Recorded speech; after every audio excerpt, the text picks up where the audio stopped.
je suis chargée d'affaires pour les IRVE, c'est-à-dire la pose des bornes de recharge à véhicules électriques. Entre 2023 et 2026, on a 150 bornes à déployer pour la Seine-et-Marne. Le SDESM a eu besoin d'un chargé d'affaires parce qu'il y a le déploiement des bornes qui est arrivé et c'est moi qui est sortie du chapeau et en ayant déjà les compétences au niveau de chargé d'affaires, que ce soit chargé d'affaires enfouissement de réseau ou IRVE, j'accompagne les communes pour le choix de leurs bornes. Elles font partie d'un schéma directeur, mais aussi avec la centrale d'achat. Je suis là pour les accompagner dans le choix, les aider dans l'implantation. Je suis les travaux avec Enedis pour le raccordement. Je suis les travaux avec l'entreprise Equans qui est déteneur du marché.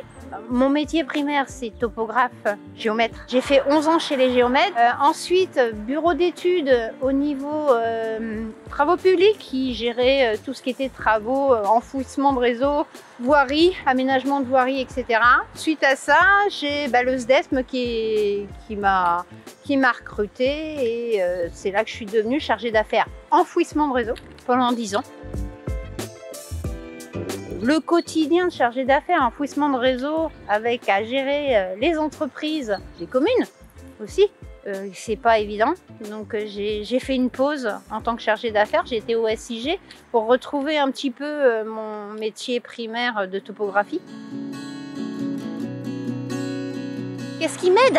Les différents métiers que j'ai faits, la topographie, rencontrer des gens qui m'ont appris mon métier, mon premier métier, dans la joie, mais tout aussi dans la douleur, avec des patrons qui vous malmènent parce que vous êtes des femmes ou même des hommes. Parce que chez les géomètres, mes collègues, ils étaient à la même enseigne que moi, mais eux m'ont appris un métier, m'ont appris l'humilité, l'humanité et l'écoute qu'une femme peut avoir face à un homme dirigeant.